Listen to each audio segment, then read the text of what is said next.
Okay, so you're really looking to grasp this whole truth thing, right? Dive deep and like really get it without getting lost in the weeds. Exactly. So today we're zeroing in on something kind of fundamental. Yeah. It's how what we believe to be true, like personally, can sometimes be totally different from the actual hard facts out there. Absolutely.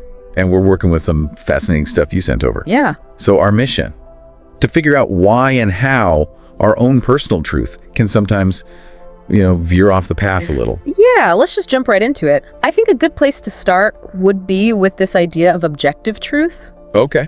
Which is really what stands firm no matter what we think about it. Right. We could think about things like gravity or math, even pivotal historical events that happened. It's about the facts. Okay. Not just what we happen to like or dislike. Okay. So it's like black and white. Yeah. Verifiable. Exactly. Got it. Then on the other side, we have subjective truth. Right. Which is much more, our own personal take on things.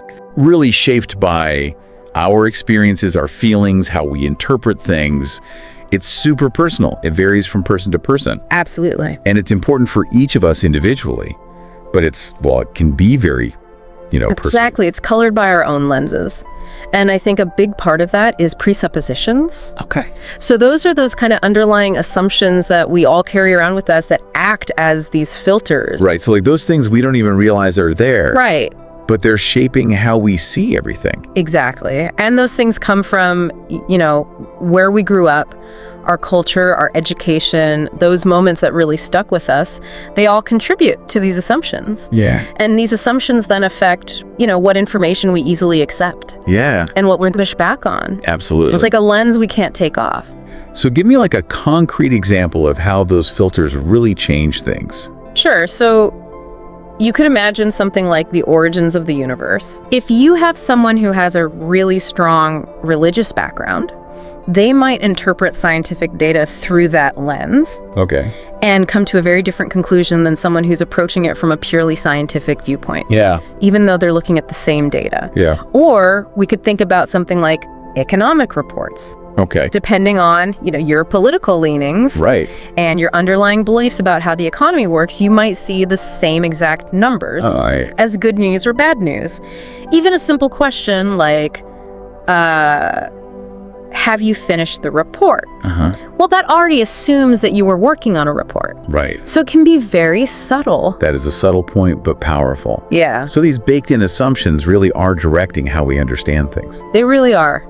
And then there's also the impact of our personal experiences. Right. Our unique history, everything we've lived through. Exactly. Yeah. All of those experiences build a very unique framework for how we then interpret the world. And it makes sense when you think about it because our brains are constantly constructing our perception based on our past encounters and what we expect to happen. So it's a very active, subjective process. So like if I've had a negative experience in a certain type of situation, I might be more likely to view future similar situations negatively, even if the objective circumstances are different. Exactly. Okay. Someone who has had really difficult past relationships at work might misinterpret a neutral email from a new colleague as being critical or something. Yeah. It's not even just big events. Right. Even the language we use shapes how we perceive things. Okay. That's why we say perception is reality. Right. Our interpretation of the world really becomes our truth. Right. So we've got these subjective lenses, our assumptions and our experiences, and that can lead us to see objective facts in a different light, which brings us to the potential for conflict. Exactly. When our very deeply held subjective beliefs really clash with what's objectively real, we might be inclined to just reject the facts. Okay. Or reinterpret them to fit with what we already believe. I mean, we could think about something like the age of the earth versus some literal interpretations of religious texts. Right, or accounts of certain events in history being downplayed or twisted. Exactly. And those things have real-world consequences. Yeah, they do. Ignoring scientific consensus can impede progress. Misrepresenting history can perpetuate really harmful ideas. And dismissing real information about our health can have very serious repercussions. And what's interesting to me is just how strongly we often hold on to these subjective views. It really makes you stop and think about how we process information. Yeah. Now, the material you looked at also touched on cognitive biases. It did, yeah. These are like the mental shortcuts that our brains take. Okay. And they can lead to systematic errors in our thinking, and they really reinforce our subjective inaccuracies. Okay. So like confirmation bias. That's our tendency to look for information that confirms what we already believe. Okay. And ignore anything that challenges it. So we're almost subconsciously looking for evidence that supports our view. Exactly. Got it. And then you've got the availability heuristic. Okay. That's where we tend to overestimate the likelihood of things that are easy to remember. Yeah. Right. Maybe they were particularly vivid or recent. Okay.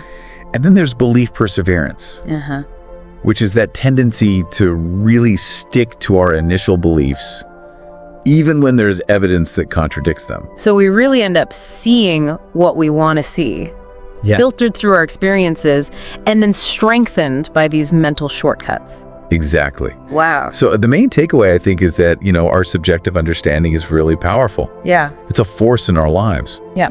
But it can, and often does, diverge from objective truth.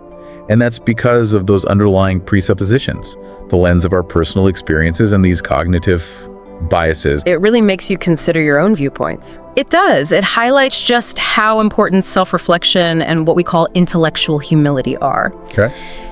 Being willing to consider that maybe our deeply held beliefs might be worth another look. Okay. In light of objective evidence. Not necessarily to change our minds, right, but to understand the different ways truth can be seen. Yeah. So thinking about what we've talked about, what's one area in your own life where your established belief might benefit from a fresh look at objective facts? It's about broadening your understanding even if your own personal perspective doesn't change. That's something to think about. It is. Food for thought. It is.